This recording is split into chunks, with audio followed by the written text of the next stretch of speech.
Assalamualaikum warahmatullahi wabarakatuh. Sebelumnya perkenalkan, nama saya Titin Widi Astuti, NPM 0137. Saya Vina Ismiani, NPM 0140. Kami dari kelompok 1. Di sini kami akan mempresentasikan tentang hasil laporan kami yang berjudul Kesiapan Guru dan Calon Guru dalam memanfaatkan media pembelajaran digital untuk meningkatkan literasi digital siswa SD guna untuk memenuhi tugas mata kuliah literasi teknologi dan manusia yang diampu oleh Ibu Aza Askia, Magister Pendidikan.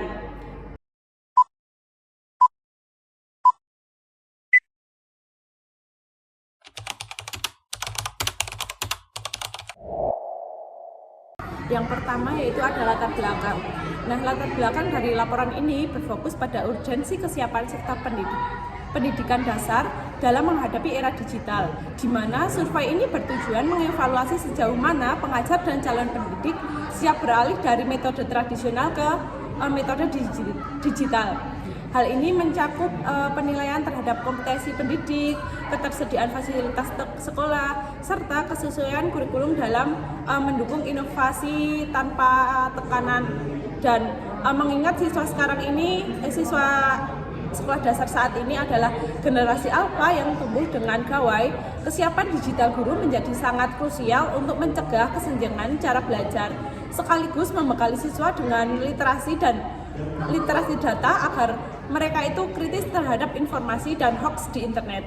Nah, pada akhirnya pemahaman terhadap hambatan nyata seperti beban administrasi dan keterbatasan fasilitas diharapkan dapat membantu pihak sekolah maupun pemerintah dalam merumuskan kebijakan yang lebih mendukung terciptanya pengalaman belajar digital yang menarik bagi siswa SD.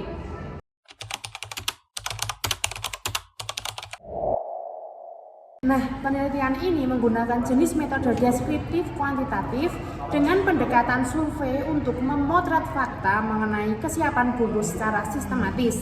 Data dikumpulkan dalam satu waktu tertentu, cross-seksional melalui penyebaran kuesioner tertutup di Google Form kepada 29 responden yang terdiri dari mahasiswa PGSD, calon guru, dan guru aktif di wilayah Jawa Tengah dan DIY.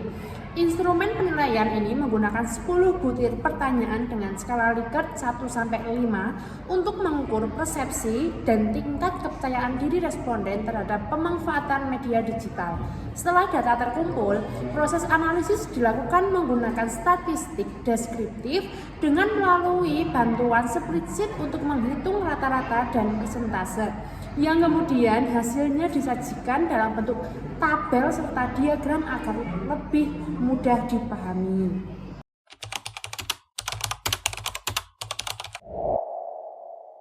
Nah, hasil survei kami itu menunjukkan bahwa mayoritas responden ini memiliki kepercayaan diri yang sangat tinggi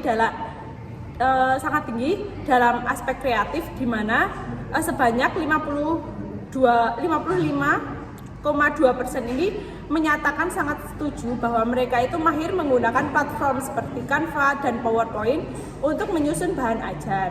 Nah, kemampuan visual ini berbanding lurus dengan persepsi manfaat teknologi di kelas, sebab 51,7% responden itu sangat setuju bahwa penggunaan media digital secara nyata mampu meningkatkan fokus serta partisipasi aktif siswa sekolah dasar.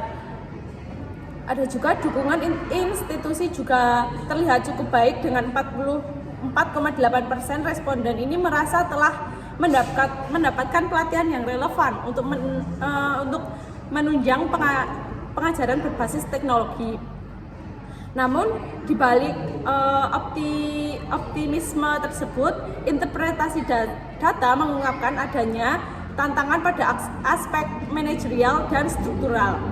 Penguasaan sistem manajemen pembelajaran atau LMS seperti Google Classroom belum sekuat kemampuan desain grafis dengan angka kemahiran yang masih berada di kisaran 37,9%.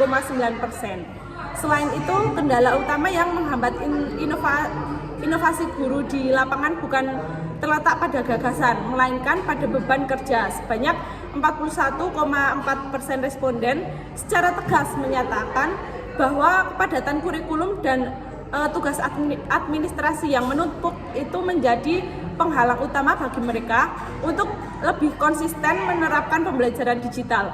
Hal ini mengindikasikan bahwa meski guru secara profesional sudah siap dan mandiri secara teknis, sistem sekolah masih perlu disesuaikan agar memberikan ruang waktu yang lebih lega bagi guru untuk berkreasi.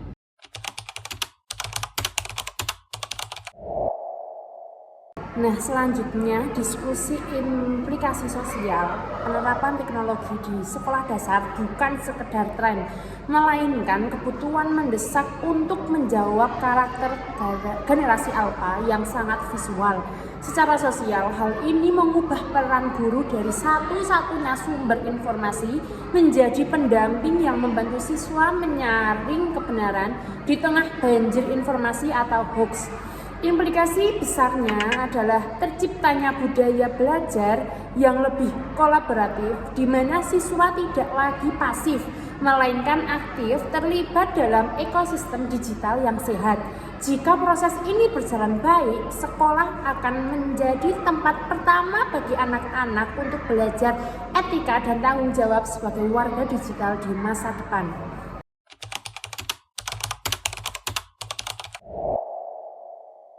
Nah, untuk selanjutnya ini rekomendasi dan solusi. Berdasarkan temuan di lapangan, solusi yang paling mendesak adalah penyederhanaan beban administrasi agar guru memiliki waktu luang untuk mengembangkan kreativitas mengajarnya. Perlu adanya sistem otomatisasi tugas rutin di sekolah sehingga energi pengajar tidak habis pada urusan kertas kerja semata. Selain itu, program pendampingan antar guru atau PR monitoring perlu digalakkan, di mana pengajar yang lebih muda atau mahasiswa magang bisa berbagi keterampilan teknis kepada guru senior secara santai. Nah, yang terakhir, integrasi teknologi sebaiknya dilakukan secara alami ke dalam mata pelajaran yang sudah ada, tanpa harus memaksa kurikulum menjadi lebih padat, sehingga inovasi digital dapat berjalan beriringan dengan penyampaian materi utama. Sekian presentasi laporan survei dari kelompok kami. Kurang lebihnya mohon maaf. Wassalamualaikum warahmatullahi wabarakatuh. Yes.